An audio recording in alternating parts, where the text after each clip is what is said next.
نمایشگاهی برگزار شد به احترام کمال‌الملک و قراره که با 3 بخش در خدمت شما باشیم. قرار بود که ما در حسین آباد در خانه کمال‌الملک نامه‌هایی که کمال‌الملک برای قاسم غنی نوشته، البته به کوشش علی دهباشی نامه‌ها منتشر شده، ولی در کتاب یعنی مجموعه یادداشت‌های 12 جلدی که به همت سیروس غنی منتشر شده، جلد فکر کنم 5مش اگر اشتباه نکنم اختصاص داره به این فرد بزرگوار و خاص کمال‌الملک. آغازش یک متنیه که میدونم کمتر کسی بهش مراجعه کرده، چون آقای دهباشی در کتابشون نیاورده و اونم زندگی نامه کمال‌الملک از زبان خودش. آقای اسکندری خوش آمدید. برای اینکه صدای ما به یادگار بماند یه مقدار از خودتون بگید، از این اوضاع احوال، و بعد وارد مباحث بشید. من به این فکر میکنم بعض وقتا همینجور که بیرون از وجود ما یه دنیای بزرگی، درونمون هم یه دنیای بزرگیه. حالا شاید خیلی وقتا نتونیم این دنیای بیرون رو تغییر بدیم، ولی دنیای درونمون رو هرچی بتونیم حالش رو خوب کنیم بد نیست. و هدفم از این که در مورد کمال‌الملک بهانه میشه دور هم بشیم همینه که حال درونمون یکم بهتر باشه. توی چند باری که پیش اومد و در مورد کمال‌الملک صحبت شد، من مطالبی رو آماده کرده بودم و تو دورهای مختلف که اسم کردم کمال‌الملک یه بهانه‌ایه که آدم بخشی از گذشته خودش رو کشف کنه و ببینه کجا ایستاده. همینجور که اگه نبود وضعیت دانشگاه هنر ایران امروزه به این شکل نبود 100%، چون بالاخره یک سیستم دانشگاهی جدی و کمال‌الملک شروع کرد که خب برای ما خیلی الان ارزشمنده و برامون کارایی داره. سر همین الان برای امشب من بیشتر از که بخوام در مورد خود کمال‌الملک صحبت کنم، میخوام بگم دوره کمال‌الملک از نظر تاریخ و فرهنگ و هنر چجوریه، نه در ایران، در دنیا. حالا اون چیزی که میتونم بگم هر چقدر فضا و زمان به اجازه بده.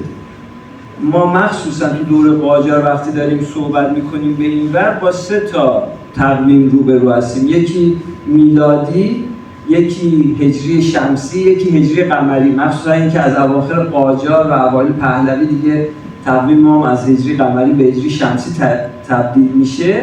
انگار وقتی میخونیم انگار 3 تاریخ میخونیم. بعضی وقتا این سردرگمی ایجاد میکنه. مثلا اینکه خب پادشاهی رضاخان که اگر 1300 هجری شمسیه میشه 1340 تقریبا هجری قمری و 1920 میلادی، همچین چیزی ما باید در نظر بگیریم.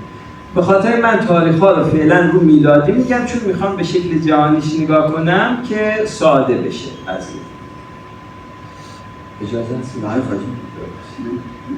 نه 2-3 سده اخیر جریانات فرهنگی هنری اروپا خب خیلی پویاست. یعنی ما مرتب با سبک‌ها و رویکردهای مختلفی آشنا هستیم که شاید توی شرق هم بوده، ولی خب یا تدوین نشده یا اونقدر اهمیت هنوز پیدا نکرده. ولی اون چیزی که توی غرب از حدود 1800 و من به این ور میخوام بگم تا 1900، یعنی این 100 سال رو میخوام یه توضیح بدم، چیزیه که برای من یه منبع بزرگی برای رشد فکری و فرهنگی کمال‌الملک. یعنی اگه دقت کنید کمال‌الملک حدود 1850 به دنیا آمد، حدود 1850 میلادی، و تا 1950 تقریبا میلادی عمر میکنه، نزدیک 100 سال، 90 خورده سال عمر میکنه. و شروع تولدش با شروع پادشاهی ناصرالدین شاه، یعنی قاجار قشنگ شکل گرفته دیگه. آقا محمد خان اومده و فتحعلی شاه قاجار و محمد شاه قاجار و بعدم ناصرالدین شاه یک دوره طولانی 50 ساله حکومت میکنه. خب حالا میرم روی اروپا. توی 1800 اینجا فکر کنم دیگه راحت میشه گفت چیا رو. چند تا اتفاق مهم صنعتی میفته، یعنی صنعتی شدن داره شکل میگیره و این اتفاق مهم صنعتی خب با اتومبیل قبل از 1800 تقریبا 20 سال و با قطار فکر می‌کنم 1804 و عکاسی فکر می‌کنم 1828 یه 3 تا دستاورد مهمه. البته خب من خیلی ساده کردم دیگه، خیلی چیزای زیادی بوده تو این قضیه ولی فقط میخوام ذهنیت بدم. و بعدن که میایم تا اواخر، یعنی اواخر این 100 سال نزدیک 1900 فیلم برداری هم ابداع میشه. حالا بزرگان زیادی توی فرهنگ و ادب و فلسفه داریم که حالا از قبل از 1800 من بعضیاشون چون اسامی زیاده دیگه فقط میخوام ذهنیت بدم که ببینید که چه اتمسفری توی دنیای فرهنگ هست. خب گوته، شیلر، روسو فیلسوف، حالا گوته که به عنوان شاعر شاعران خوانده میشه، یعنی یه شاعر خیلی بزرگ نام داره و اینجا برای من یه نقطه کلیدی توضیح میدم چرا. چون گوته در اینی که توی اروپا سرآمده چند تا چیزو اینجا من باید بگم. یکی این که اینجا توی این حدود تاریخ فضای فلسفه و شعر اروپا دست آلمان بیشتر، یعنی ما بیشتر بزرگان فلسفه و ادب رو که میبینیم و میشناسیم توی آلمان هستن، مثل گوته یا بعداً مثل خب شخص مهمی مثل داروین رو داریم توی علم که اون نگاه داروینیسم و اینا رو و یه نگاه جدیدی رو به خلقت بشر و هستی داره که خیلی رو حتی فیلسوفا تاثیر میذاره. فیلسوفا بعد خودش مثل مارکس یا نیچه خیلی تحت تاثیرشن و باز ادیب خیلی زیاد داریم ولی خب من میگم چند تاشون مثل تولستوی و زولا و اینا رو میگم که تو این دوره هستن و بعدم در انتها هایدگر و نیچه که به عنوان فیلسوف تقریبا اینا دیگه میشه همزمان با اوج جریانات کاری کمال یا موضوعات اساطیری کار میشه و کمتر هنرمندی مثل داوینچیه که حالا یا رامبرانتی که پیدا میشه میتونه شخصی هم خودش یه کارایی خلاقانه بکنه. ولی دوره رمانتیک دوره‌ایه که دیگه هنرمند میگه آقا خودم مهمم، این چیزی درونمه مهمه، خوابام مهمه، خیالم مهمه و یه تلفیقی بین شاعرانگی و هنر ایجاد میشه. یعنی ما اینجا میبینیم نقاشای زیادی داریم که شاعرن، شاعرای زیادی که داریم که نقاشن. معروف‌ترینش ویلیام بلیک اگه تو ذهنتون باشه که هم نقاش مهمیه هم شاعر خیلی مهمیه تو دوره رمانتیک.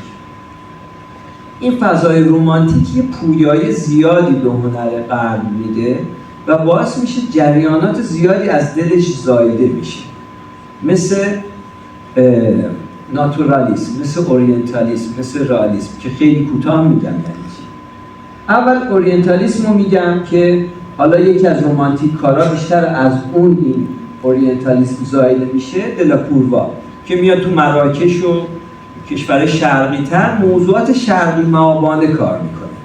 این خیلی مهمه برای صحبت ما. اورینتالیسم، اورینت یعنی شرق، اورینتالیسم یعنی شرق معابی، همچین چیزی ترجمه میشه. و چرا اینجوری میشه؟ انگار از قبلش یه سری از غربی‌ها مثل جهانگردا و هنرمندا تحت تاثیر فضای هنر شرقی هستن. مثلا ما تو دوره رنسانس هم داریم مثل بلینی که میاد تو ترکیه و از نقاشان ترکیه و ایران هم کپی میکنه، یا رامبراند رو داریم که از رضا عباسی کپی میکنه. یعنی وابستگی و دلباختگی هست همیشه بین هنرمندا که دوست دارن هنر یه منطقه دیگر رو هم تجربه کنن. مثلا من دوست دارم نقاشی چینی رو هم تجربه کنم، نقاشی مثلا اروپایی رو هم تجربه کنم. میگیرین یه ایجاد همدلی میکنه. توی اورینتالیسم این قضیه هست که اصلا نقاشی میاد موضوعات شرق معابانه میشه و شرقی‌ها خیلی از این استقبال میکنن. چرا؟ چون یه ظاهر غربی داره و موضوعات شرقی، همون چیزی که میخواستن.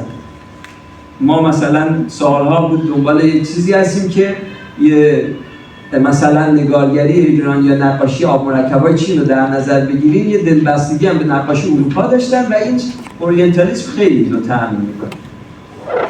و رئالیسم که باز از دل همون رمانتیک به وجود میاد تقریبا، که یه نگاه ضد رمانتیک داره در واقع، یعنی ضد خودشه. چرا؟ چون میگه رمانتیک میخواد اون درون ما رو کشف کنه ولی اون درون تغزلی و پنهان ما رو کشف کنه، ولی رئالیسم میخواد یه نگاه خشک واقعی داشته باشه. آقا جامعه چه خبره؟ دور و بر من چه خبره؟ که هنوزم ما خیلی نگاه رئالیستی رو داریم و نگاه رمانتیک هم همچنان زنده است. و از دلش باز ناتورالیسم به وجود میاد که مثلا یکی از نقاشان رمانتیک هست به نام کانستابل که خیلی نگاه ریزی به جزئیات طبیعت داره و این جریان باعث میشه مکتب و سبکی شکل میگیره به نام ناتورالیسم. از نیچر میاد به نام طبیعت، یعنی طبیعت گرایی. و این ناتورالیسم یه نگاه دقیق مرتبی به طبیعت داره، کاری نداره که حالا بخواد قضاوت کنه، ولی رئالیست هم میخوان قضاوت کنن. میدونی منظورم چیه؟ نقد میکنن جامعه رو دور و برشون. خب تا میریم جلوتر، یعنی فکر کنیم که کمال‌الملک طبیعتاً باید تحت تاثیر این سه تا باشه و هست. میگم چه جوری. و خب دیگه این جایی که ما با سبکایی مثل سمبولیسم یا امپرسیونیسم یا آرت نوو روبرو هستیم، کمال‌الملک شخصیت هنریش شکل گرفته در واقع. خب سمبولیست‌ها یه نگاهی در ادامه همون رمانتیکا هستن، نماد پردازی رو بیشتر میکنن همون سمبولو. امپرسیونیست‌ها در ادامه رئالیست‌ها هستن تقریبا، یعنی یه نگاه واقعی ولی با هیجان و رنگ‌های زنده‌تر و لحظه‌ای‌تر، یعنی خیلی دیگه بیشتر توی ظاهر قضیه عوض میشه قضیه، یعنی از اینکه من رنگ و سایه روشن ایجاد کنم رها بشم، رنگو با ضرب قلم بذارم. خب این حالا یه برداشت ظاهری داره، یه برداشت درونی و معنوی هم داره که اون یعنی من به لحظه بیشتر اهمیت بدم به اون اتفاق اون ساعت. اینجا باز من یه گریزی میزنم به اینجا گوته که گفتم. چرا گفتم گوته مهمه؟ چون که گوته مثال رو میزنم، منظورم رو میخوام بگم. خیلی این دوره‌ایه که در اروپا من اینجوری فکر میکنم، شاید یه کسی بگه آقا اصلا اینجوری هم نبوده، ولی من فکر میکنم اینجوری بوده. در اینی که صنعتی شدن داره شکل میگیره، از برمی عرفان شدیدی داره شکل میگیره. مثلا با گوته میبینیم که خیلی وابسته میشه به شاعران شرق و حافظ رو ستایش میکنه، مرتب در شعراش حافظ رو ستایش میکنه. یعنی یه جایی یه شعری داره، من حفظ نیستم ولی مضمونش اینه که مثلا حافظ تو توی این دریای خروشان فرهنگ داری مثل یه کشتی و بادبانات رو عمل کردی و سینه سپر کردی داری میری جلو، و در اینی که من در برابر تو مثل یه تخت پاره‌ای تو این دریا هستم. یا میگه واقعا احمقانه است که من بخوام خودم رو با تو مقایسه کنم حافظ. این نشون میده که دلبستگی ادبی غرب به مسائل عرفانی که بعداً خب این مسائل عرفانی تو نیچه هم خیلی دیگه اوج پیدا میکنه. یعنی نیچه در اینی که یه نگاه تند منتقدان داره، یه نگاه عرفانی مآبانه و دلی هم داره دیگه. حالا بخوام بگم من هم نه که فیلسوف باشم، ولی خب یعنی اون برداشته دلیمو بخوام نیچه بگم، ولی خب طولانی میشه. نیچه هم باز نقدی که داره در اصل اینه که ماها یعنی غربی ها اشتباه مسیر رو رفتیم. چرا همش دنبال خیر و شر بودیم؟ چرا همش دنبال خوب و بد بودیم؟ خیر و شری وجود نداره، دوتاش یکی هم. یعنی همون نگاهی که مولانا داره، نگاهی که مثلا حافظ داره، خیلی اینو تاکید کنه که حافظ انسان رو یک ترکیبی از یک موجود خاکی آسمانی میبینه. ولی ما همش میخوایم بگیم انسان باید خاکی نباشه، آسمانی باشه، اینا گناهه، اینا نمیدونم باید سرکوب بشه. اینو خیلی نیچه مورد نقد قرار میده. میخوام بگم که خب این حال و هوا رو در نظر بگیرید، این قضیه ها مطمئنا روی نقاشی اروپا تاثیر داشته. حالا فکر کنید توی این سبکای سمبولیسم و امپرسیونیسم و آرت نوو این جریانات هست تا حدی. فقط من خیلی خلاصه گفتم اینجا سبکا زیادترن، یعنی امپرسیونیستا خودشون چند شاخه میشن، مثل پست امپرسیونیستا، نو امپرسیونیستا بخوام بگم طولانی میشه، یا آرت نوو یه جریان هنری دکوراتیوی تبدیل میشه که بیشتر مد نظرش اینه که زیبایی فرم هم مهمه در واقع. یعنی ما فقط نباید به اون موضوعاتمون فکر کنیم. خب توی این جریانات تا اینجا خسته نیستیم؟ من همجور پای سرم میگم خسته باشین اعلام میکنم. اگه من زیاد رفتم جدی من بگید. شما یه یه نکته من جسارتاً یک جریان خیلی جالبی هستش. تا خیلی سالها هایدگر از تاثیرپذیری خودش از شرق به هیچ کس چیزی نمیگفته، همیشه اینو کتمان میکرده و پنهان میکرده. حالا یه سوالی که تا اینجای فرمایش شما تو ذهنم رسید اینه که خب این تاریخ هنر با این عظمتی که شما هم در موردش توضیح دادید از اون مواردی که داره اتفاق میفته، فکر میکنید تو این سالها چه جریانات فکری در حیطه هنر وارد ایران شده؟ من فکر میکنم یه چیزایی توی این قرن 19 یعنی از 1800 تا 1900 اینقدر محکم نهادینه شده هنوز همون دارن بازی میکنن. مثلا جریاناتی که توی رمانتیک به وجود میاد هنوز حتی تو هنر پست مدرن و این هنر چیدمان و جریانات این شکلی هم یا پرفورمنس آرت ها و هنرهای میرا و اینا هم اونقدر اونجا مهمه تو اون 100 سال حس میکنم. از علتش هم متفکراش هستن فکر میکنم، همون شاعران و متفکران بزرگی که تو اون 100 سال هستن، هر چند نگاهشون شاید یه جاش اشتباه ها ولی اینقدر محکم گفتن، مثل مارکس اینقدر عقیدهشون محکم گفته اصلا مثل چندین انقلاب به وجود میاره، مثل نیچه اینقدر عقیدهشون محکم گفته که همه جوری همه دارن ریالایزش میکنن یا تاییدش میکنن. یه چیزیش که من خوشم میاد این که آقا حرف اشتباه رو هم خوب بزن که جریان ایجاد بشه، پویایی ایجاد بشه. من یه چیزی رو الان باز ببخشید تو دل حرفای دیگه به ذهنم میرسه، یه چیزی رو شاید حس میکنم که ضعف میده، اینه که تو دوره صفویه یعنی کمی انگار تا 1700 اون حدودا ما کسی رو داریم مثل ملا صدرا، انقدر اومده خوب فلسفه و حکمت و شریعت و عرفان و اینا رو با هم آشتی داده و توی قالب نوشته و اینقدر دقیق و ریز نوشته که بعد از اون هیچ کس نمیتونه یه خط کمش کنه یا زیادش کنه. این خیلی خوبه ولی شاید یه از این منظر یه چیزی هم داره، یه آسیبی هم داره که پویایی رو میگیره، یعنی کسی نمیتونه نبیاد ردش کنه، نبیاد مثلا بخواد تاییدترش بکنه، اینقدر کامل گفته دقیق. و نگاه کنید چند تا جریان مختلفی که تو ایران مرتب با هم جدل داشتن مثل عرفا و اهل شریعت و اهل خرد و فلسفه رو میاد توی کاسه با هم قشنگ پیوند میده، یه فلسفه ایجاد میکنه متعالیه که واقعا انگار متعالیه دیگه اصلا نمیشه بعد. یعنی بعد از اون واقعا ما جریانات فلسفی مختلفی داشتیم توی اصفهان، توی تهران، توی تبریز، توی شیراز، ولی هیچ کدوم نتونستن کاری بکنن فراتر از ملا صدرا. ولی منظوری که نیچه یه جوری حرف زده انگار هنوز 100 سال 150 سال همه هی یا میکوبنش یا هی تاییدش میکنن، هی میکوبنش، بازی ایجاد کرده. این خیلی به نظرم میتونه مهم باشه و شاید لازم باشه. نمیخوام بگم ایرانی‌ها رو از این بابت نقد کنم چون ایرانی‌ها نگاه خاص خودشونو دارن، اونا هم نگاه خاص خودشونو دارن، ولی میخوام بگم هر کدومش چه ویژگی و خاصیتی. فکر می‌کنید کمال‌الملک هم مثل اون فیلسوفان، هنرمندانی که در خدمت صاحبان قدرت بودن اونا هم اینجوری رفتار داشته؟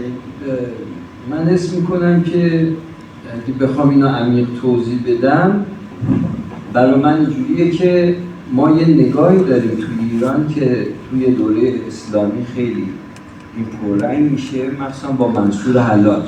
یعنی برو تو سینه داستان و تا پای جونت هم وایسا و نگاه حلاجی واقعا خب یک اسطوره‌ای میشه برای ایران. بعد میبینیم خب خیلی ها مثل ابن مقفع و سهروردی و خیلی افراد دیگه حتی تا امیرکبیر هم که بیان جلو تا پای حرفشون وای میسن حتی اگه جونشون هم بدن. ولی بعداً به دلیلی که افراد زیادی اینجوری آسیب میبینن یه نگاهی هم هست کم رندانه تر، آقا یعنی فضا رو داشته باش، حرف خودت بزن ولی نه هزار نگاه بکشن دارن، مثل حافظ یعنی یا سعدی یه خورده آقا مثلا با پادشاه هم میشینه، خطراش هم به جون میخره، وقتی هم احساس خطر میکنه میره توی کوهکمری مثلا حالا برای خودش خلوت گزینی میکنه دیگه، تا از دست دادن جانش پافشاری نمیکنه رو حرفش، یا به یه سراغ رمزایی میره که اینا هم واقعا نهضتش رو ابن سینا به نظرم گذاشت. ابن سینا مرتبه از این حکومت به اون حکومت در سفر و وقتی هم اواخر رو میبینه همه جونش در خطره، هی رمزگرایی رو توی نوشته‌های زیاد میکنه. این رمزگرایی بعد با سهروردی و بعدم با شعرای ایران مثل عطار و مولانا و حافظ دیگه به اوج میرسه. میخوام بگم این نگاه رو بیشتر انگار کمال داره، یعنی بری جلو با پادشاه هم بشینی ولی حواست باشی که داری چه قلمی هم میزنی. یعنی مثلا در خدمت پادشاه هستی ولی در نهایت در خدمت پادشاه نیستی، اون کاری که صلاح می‌بینی رو باید بکنی. یه همچین چیزی هست. اینجا جریانات سده 19 اونقدر بزرگه که یه چیزیش هم تأسیس دانشگاه هست. یعنی دانشگاه‌های امروزی از این سده شروع میشن دیگه. یه چیزیش هم تأسیس موزه هاست. موزه هایی که ما امروز میشناسیم از همین حدود شروع میشن، یعنی از حدود ماه 1850، یعنی از این حدود به این طرف هم تأسیس دانشگاه‌های بزرگ رو داریم، هم تأسیس موزه‌های بزرگ مثل موزه لوور رو داریم. و این روی افراد مثل مخصوصا اون نگاه داروین هم که وارد میشه خیلی تاثیر میذاره، کنکاش‌ها زیادتر میشه. توی ادبیات هم اتفاق میفته، تو نقاشی هم اتفاق میفته و موجب میشه که تو ابتدای سده 20 یعنی بین 1900 تا 1910 تو این بازه 10 سال یک دفعه 4 تا سبک بزرگ اومده: کوبیسم، فوویسم، سبک انتزاعی یا آبستره و اکسپرسیونیسم. حالا هر کدوم از اینا یک جنجالیه دیگه. مثلا سبک آبستره انتزاعی خودتون میدونید دیگه، هنوزم برای خیلی قابل هضم نیست، اینقدر جنجالیه. سبک اکسپرسیونیسم جنجالیه، همه چیزو خشن و تلخ میکشه، اصلا زبان شیرین رو میبوسه میذاره کنار، میگه هنر باید زبانش تلخ باشه. و سبک کوبیسم که حالا سرآمدش پیکاسوه واقعا فرمو به هم میریزه، یعنی دنیای نقاشی غرب و بعد از چند هزار سال به هم میریزه. اصلا اینم یه علتش همین آشنایی پیکاسو هست دیگه با این دنیاهای متفاوت. وقتی مثلا هنر آفریقا رو میبینه، هنر ایران رو میبینه، هنر چین و ژاپن رو میبینه بابا هر کس هر کاری خاصی کرده، میگه این درگیری ما در پرسپکتیو و عموم‌نمایی و این جور ترکیب بندی‌های خیلی ساختارمند واقعا بچگانه است انگار. میدونید یعنی پیکاسو همه این رویکردها رو به هم می‌ریزه. و فوویست هم که حالا سلامتش ماتیس هست همینجوری توی رنگ این کارو میکنه، دنیای رنگ‌های واقعی و عینیت‌گرای غرب رو کلاً از هم میپاشونه. میگه آقا هر کاری دلت میخواد بکن، چرا وابسته به طبیعت باشی، وابسته به درون. میخوام بگم ببینید یه دفعه توی بازه 10 ساله چه اتفاقات بزرگی میفته. از 1910 تا 1920 که هنوز کمال‌الملک زنده است، اینا رو به خاطر این دارم میگم،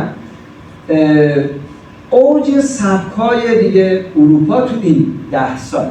جالبه بدونید که خب جنگ جهانی اولم تو همین 10 سال، شخصیتی مثل چارلی چاپلین هم تو همین 10 سال بروز زیادی میکنه و والت دیزنی هم که انیمیشن رو تولید میکنه تو همین 10 سال مثلا شکوفا میشه.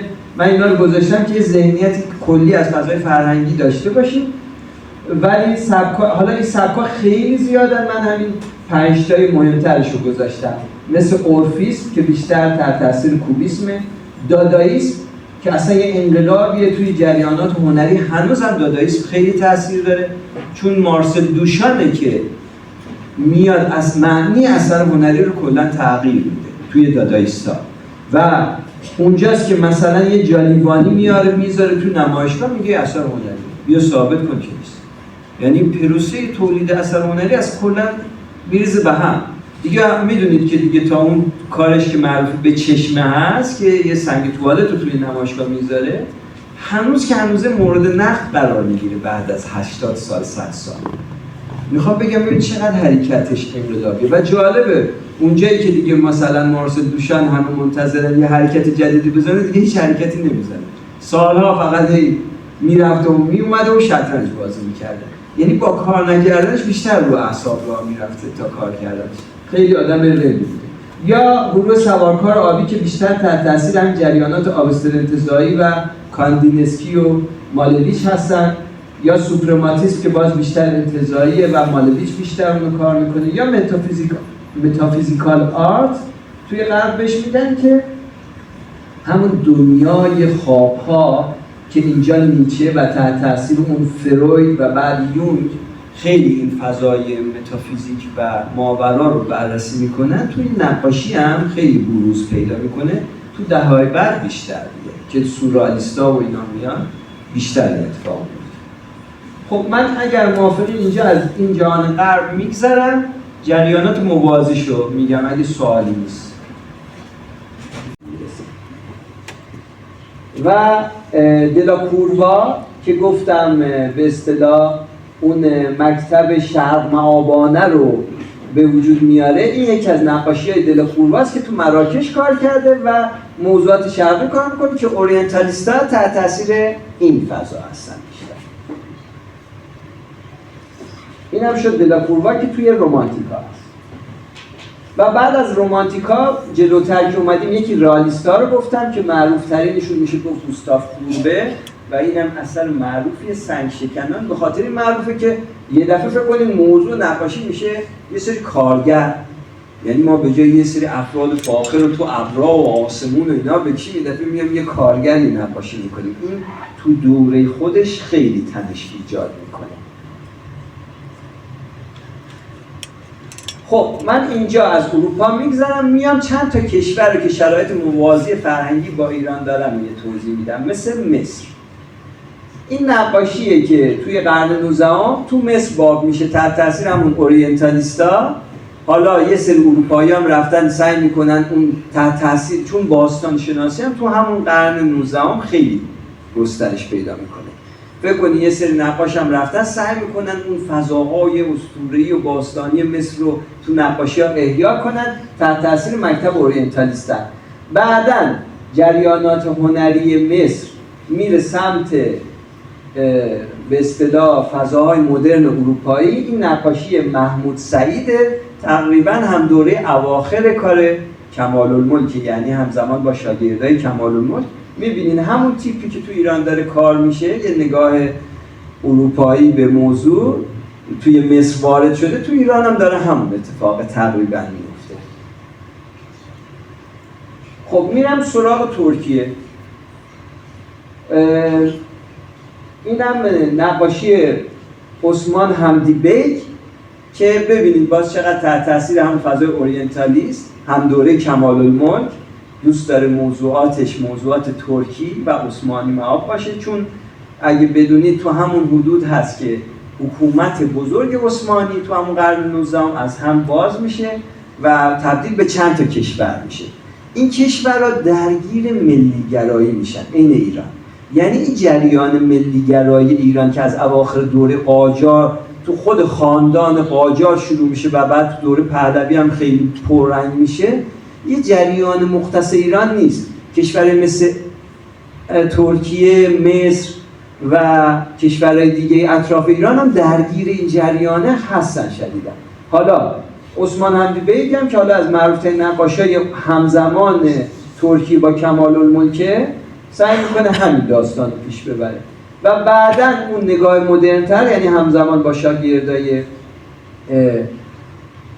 به اصطلاح کمال الملک، جالبه تو ترکیه یه دانشکده مخصوص هنر تأسیس میشه که خانوما فقط هستن. یعنی اینقدر جریان داره جدید و نو میشه تو ترکیه. فیهامان دوران این نقاشی اونه که یکی از اون خانم‌های اصلیه که با چند تا خانم دیگه این دانشگاه رو تأسیس میکنن. از ترکیه میگذرم میرم هند. هند تحت تاثیر خب استعمار انگلیس توسعه و کمپانی هند شرقی سعی میکنه یه جریان تجاری رو نقاشی هند ایجاد کنه. نقاشی این سبکی زیاد کار میشدن و تو اروپا زیاد فروش میرفتن و کمپانی هند شرقی سعی میکرده که مال انگلیس‌ها بوده از اینا سود مالی ببره. این تقریبا همزمان با کار سنی الملک و کمال الملک تو ایرانه که خیلی هم شبیه از نظر تکنیکی و فنی. و بعدا اون باز دانشکده هنر خود هند و خود اروپایی‌ها تأسیس میکنن که جالبه، قالب کار همون اورینتالیستیه ولی موضوعات کار اسطوره‌ها و ادیان هندی هستن.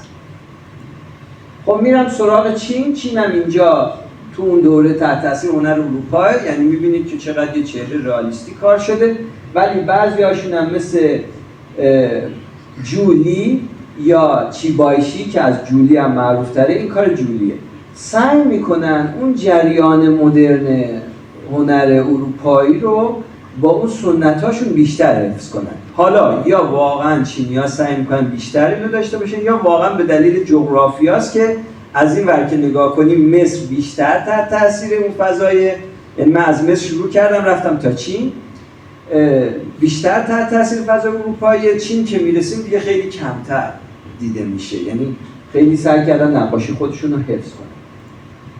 و اینجا میرم سراغ روسیه.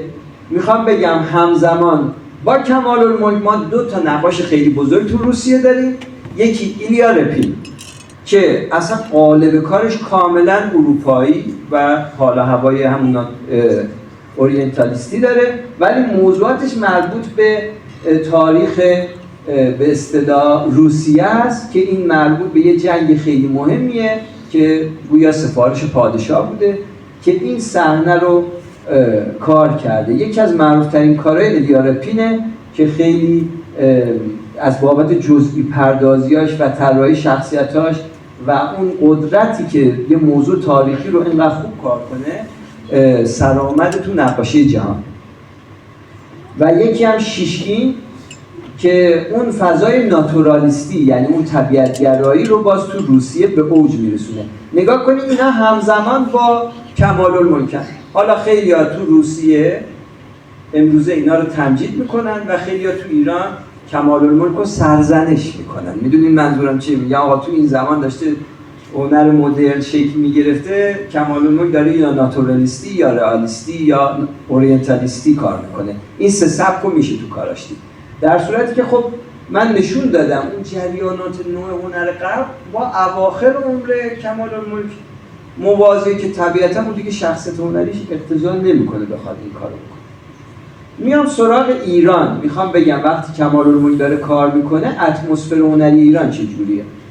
یکی که مهمترین نقاش قبل از کمال‌الملک عموش سنی‌الملکه، یعنی مهمترین نقاش ناصرالدین شاه که میبینید سعی کرده فضاهای عینیت‌گرا و واقعی رو وارد کنه ولی با حفظ سنت‌ها، یعنی رنگ‌های درخشان رو داره، یه جایی رو عمدن تخت کرده، یه جایی رو سه‌بعدی کرده. و باز نقاش مهم دیگه‌ای که احتمالاً کمال‌الملک تو بچگی کاراشو می‌دیده یا تو جوانی اسماعیل جلایره.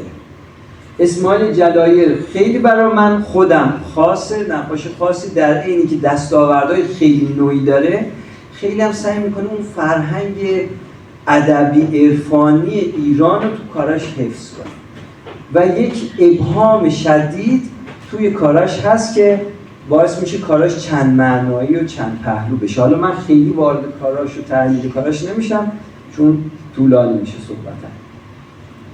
و یکی هم لطفعلی صورتگره که باز از نقاشی سرآمد دوره ناصریه قبل از کمال‌الملک بیشتر به گل و مرغ‌هاش معروفه و مخصوصا یه کارای اینجوری داره که یه نگاه رئالیستی به یه گل نرگس و اون حساسیت ادبیات ایران انگار تو نقاشی پیاده میکنه که میره اونقدر با جزئیات یه نرگس رو کار میکنه، تمام ریز کاریش میبینه انگار میخواد یه جهان حرف بزنه برای آدم.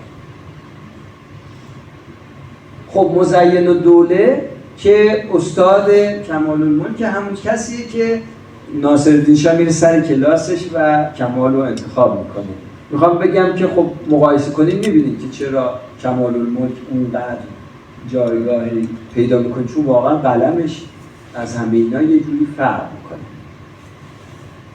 خب یکی دیگه هم میخوام مکتب‌های مختلف جریان مختلف هنری اون دوره رو بگم. علیرضا قولرآقاسیه که نقاش کاشی‌پزه که تو کاخ-گلستان داره کار میکنه و من فکر می‌کنم حتما باز کمال‌الملک باهاش سر و کار داشته چون یه نقاش حرفه‌ای روی کاشی و سایه روشنای خیلی لطیف زیادی. حالا کاشی‌ها آسیب دیده ولی خب می‌بینید چقدر قدرت نقاشی و ترکیب بندی و رنگ پردازی قوی داره و روی کاشی واقعا رنگ‌های لعاب، کنترل سایه روشن کار خیلی سختیه.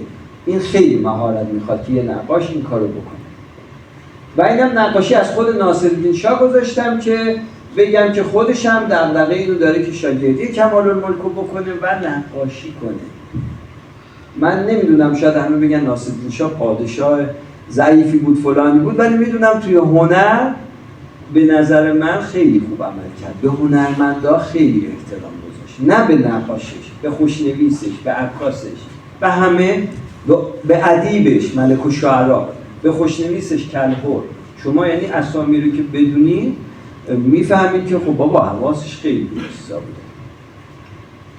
و برادرش ابو تراب، این چهره خود ابو ترابه که حالا تو سن کم از دنیا میره و مسئولیت خانواده‌اش هم میفته به عهده کمال‌الملک. کمال‌الملک هم خب خیلی آدم مهربون و در اینی که شخصیت خیلی ظاهر خیلی کاریزماتیکی داره به قول معروف و مثلا خیلی ابهت داره، ولی انگار خیلی دل مهربونی داره و خانواده برادرم. ولی خب این نقاشه، از اینو به عنوان نقاشه همدورش دارم میگم، ابو تراب غفاری. و مهدی خان مصورالملک همدوره کمال‌الملک که خودش خیلی از کمال‌الملک چیزی یاد میگیره. کارشو گذاشتم، البته بخوام توضیح بدم خیلی نسبت به کمال نقطه های قدرتی کمتری داره، یعنی خیلی کمال‌الملک ظرافت بیشتری کارش داره. فقط من سریع می‌زنم یا جعفر نقاش هم دوره کمال‌الملک و اینا هم چند تا نقاش رو میگن که تقریبا هم دوره و بعد کمال‌الملک کار میکنن.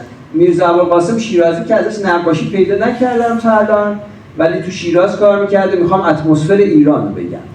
یا اسدالله نقاش باز توی تهران کار میکرده، یا حسین خان مصورالملک توی تبریز کار میکرده هم دوره کمال‌الملک، و سمیرومی که توی اصفهان کار میکرده هم دوره کمال‌الملک.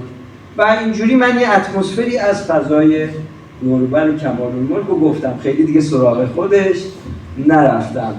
و اینم یه نموداری که سعی کردم دارم تکمیلش میکنم که از اولین آثارش طبق تاریخ بچینم، رویدادهای مهم زندگیشو هم بچینم تا بیام آخرین آثارش، شاید تحلیل‌های جالبی ببخشید دیگه اگه سرتون رو درد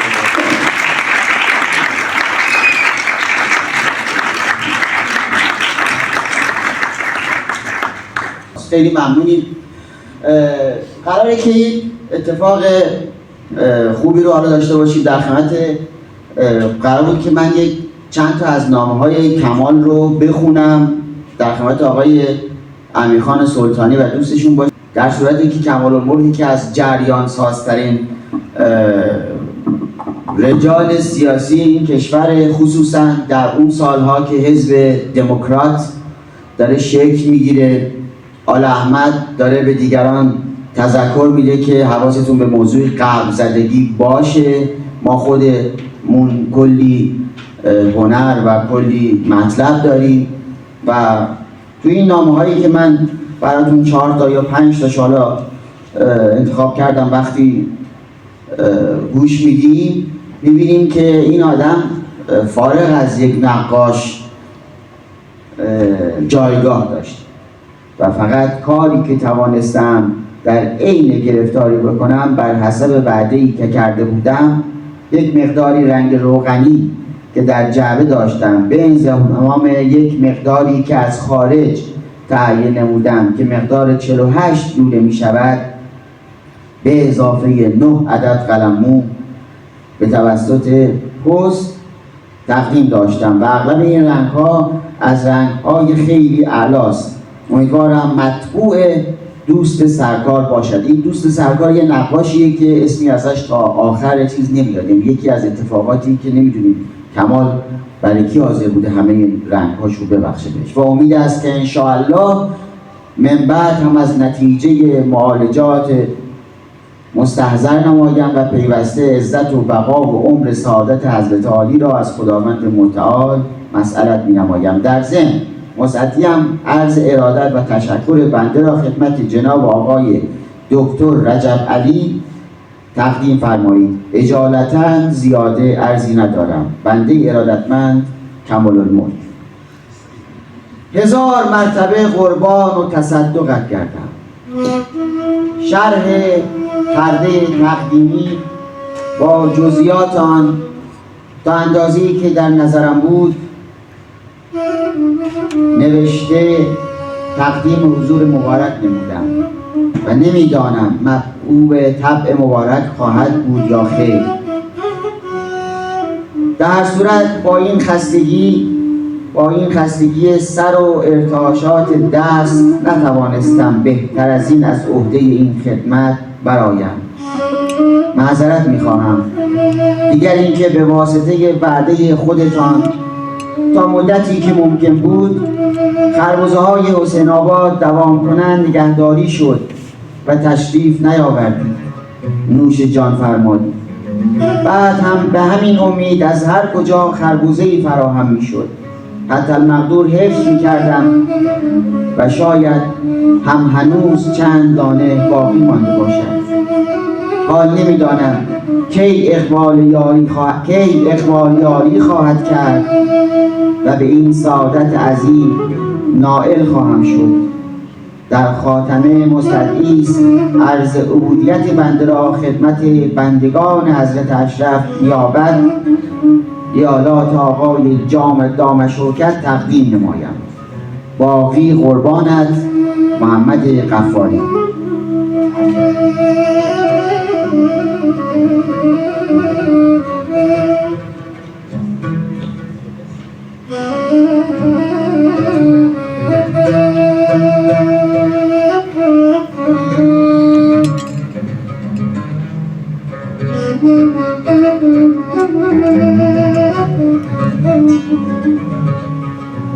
ضعف زیادی در قوه باصره فدوی پیدا شده، به قسمی که این عریضه را خیلی به زحمت عرض می کنم و مجبورم کاغذ را در آفتاب نگاه دارم و بنویسم. در سایه کلمات را درست تشخیص نمیدهم. احتمال میدهم که قدری هم از اثر زکام باشد.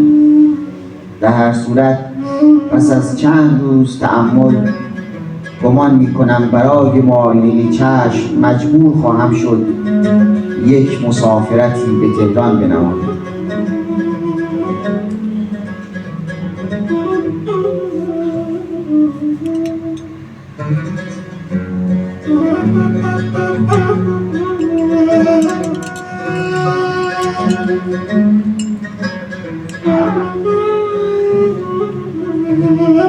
الان 86 سال تمام از عمرم می‌گذرد و از سن 11 سالگی تا 4 سال قبل تمام این ایام با هزار زحمت و مشقت صرف تحصیل خود و آموختن به دیگران کردم و بیش از چند روزی دیگر در جلو ندارم و تمام آرزویم این است که این چند روز را در این گوشه انزوا به آزادی و آرامی تمام کنم.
16 شوال 1351 قمری از حسین آباد به مشهد 1000 مرتبه قربان و تصدقت کردم.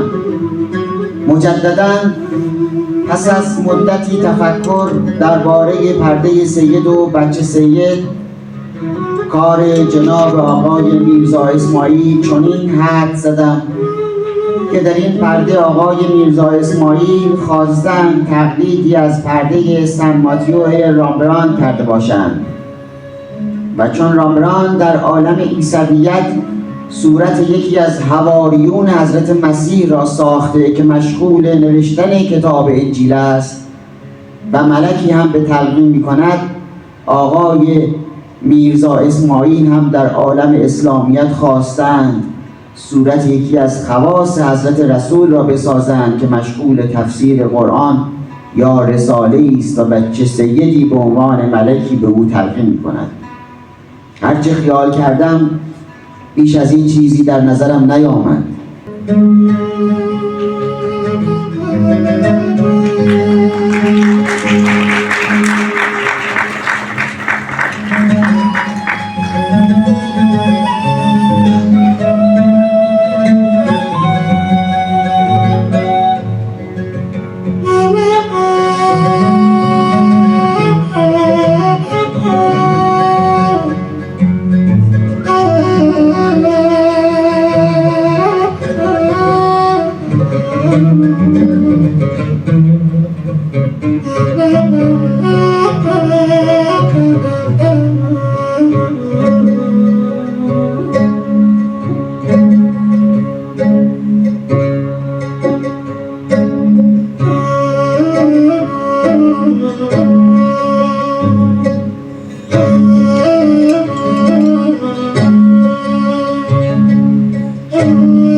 امیر سلطانی و امیر حسین خیاطی با عود و نی واقعا حال من حقیقتش دقیقو کردم. به نظرم جلسه رو تموم کنیم.